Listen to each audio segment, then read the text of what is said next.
Okay, so this is page 174.4.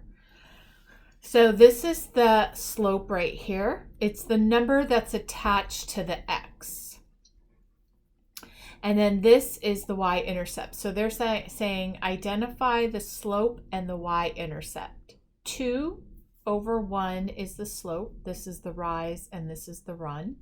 Rise is the up and down, vertical, and the run is the horizontal, side to side. So this is the run and this is the rise.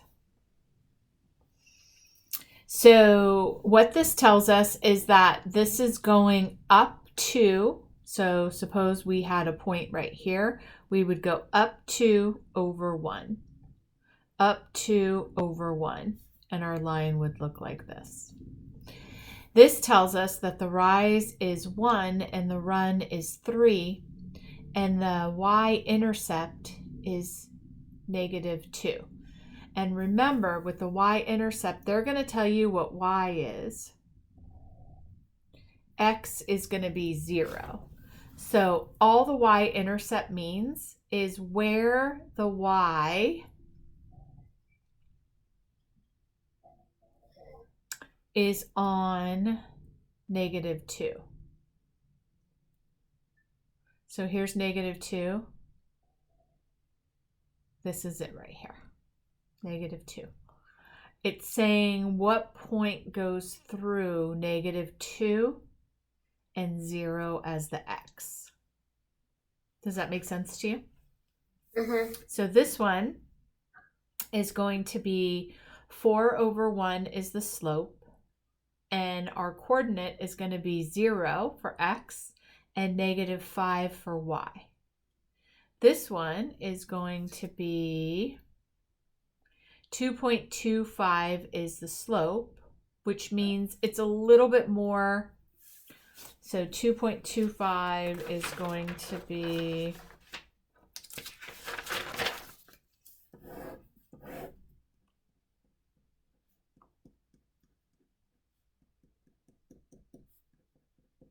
say the point is right here, 2.25 over 1, it's a real number. It means 2 1/4. So we would go up 1, 2, and then a little bit, and then over 1. And then 1, 2, and a little bit, and then over 1. So all this means is not exactly 2. It would be 2 1/4, 2.25. Okay. Now, sometimes it's not in slope intercept form, which means that we have to turn it into that. Remember, the form has to be y equals mx plus 3 or whatever, where this is the slope and this is the y-intercept. So do you see this one is not in that form? So we have to put it in that form. So what we would do here is we want the y to be here and we want the plus 1 to be over here. They're adding 1, so we subtract 1, and anything we do to one side, we do to the other.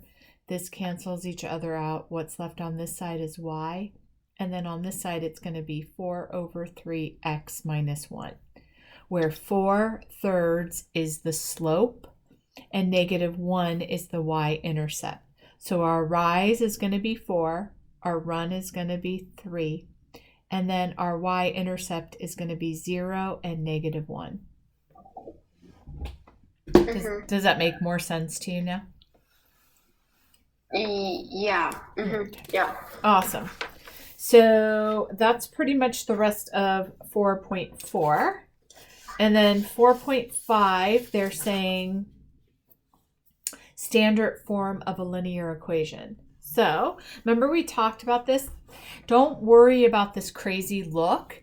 It's totally fine. What they're saying is A is a number and B is a number. X is just an X and Y is just a Y. So it's going to look like this. -2, that's the A.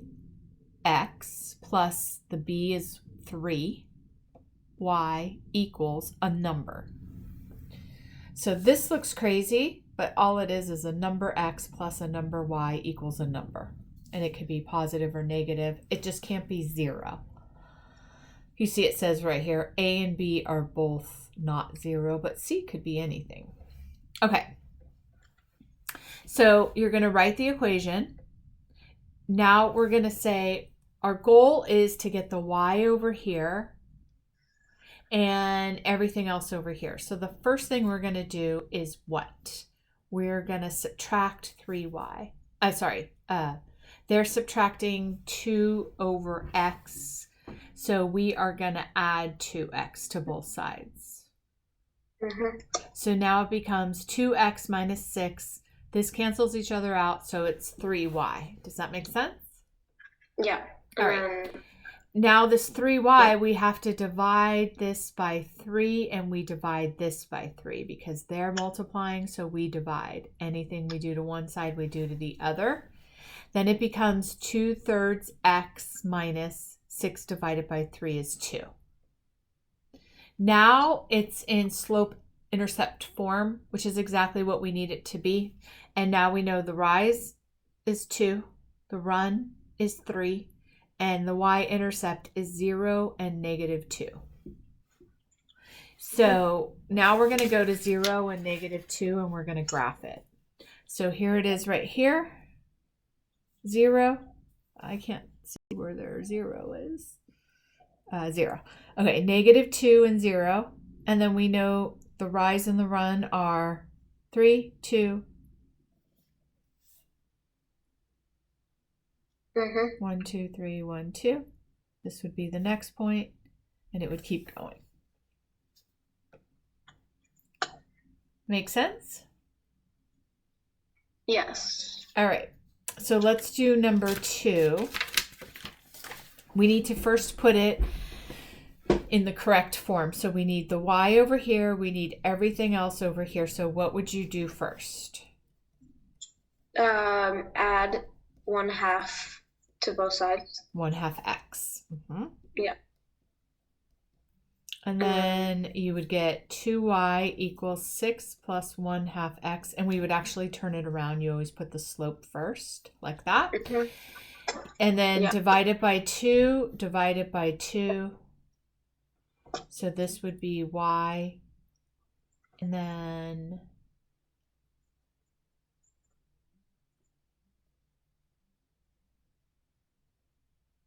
one half divided by 2. So we would do probably 1/4. So we would do 0.5. I like to put it in decimal form. So 0.5 divided by 2 is 0.25. So it's 1/4. Yeah.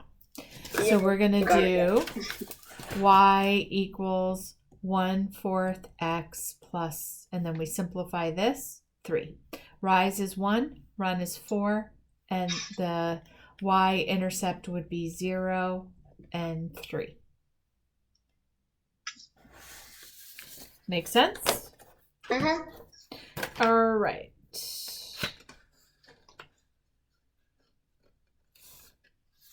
Let's try number 18. You can do it on your own.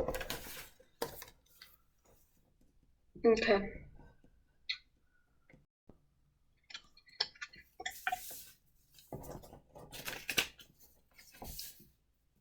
Wait, can you move it up so I can see it? Oh yeah, thanks.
Okay, so it would be 2x minus 4 equals y.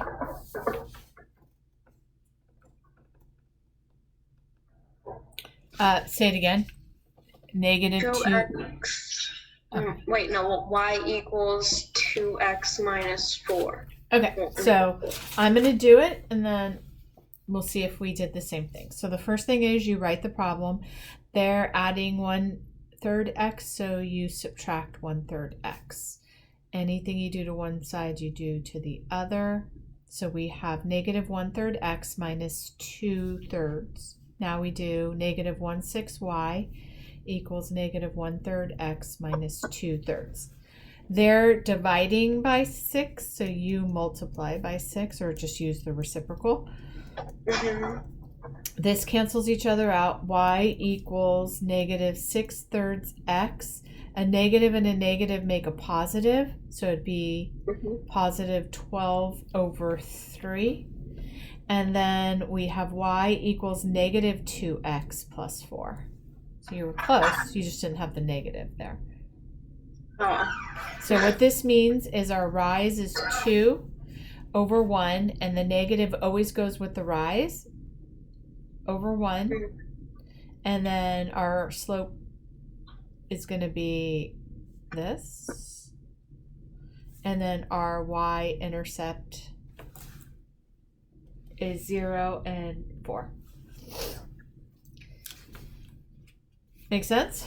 So we go to graph it. We go to 0 and 4. So x is 0, y is 4. And we're going to go, so here's 4 right here, say. We're going to go down 2 because that's the rise. Bear, stay out of there. We're going to go down 2 over 1. Down 2 over 1. Down 2 over 1. Down 2 over 1. Make sense? Okay. Beautiful. All right. The next thing, I showed you this really quickly last time. We didn't have time to go into it in too much detail, but this is finding the slope. So m, remember, all that means is slope. And then you plug in the second y minus the first y over the second x minus x1. I know this looks crazy, but I remember it. It's yeah, so we have our two numbers are 0 and 5 and 2 and 2. It doesn't matter what you choose as x1 and y1, but you do have to keep it together. So if this is x1, this has to be y1. If this is x2, then this is y2. You can't switch them, right? So we're going to say that this is y2, and then we're going to plug in a 2 and then minus 5 over 2 minus 0. So this is negative 3 over 2, and it's simplified as much as it can be simplified. So now we know m equals negative 3 over 2. That means the rise goes down 3 over 2. Down 3 over 2. Make sense? Yeah. All right, you're going to do, I'm going to stop the video.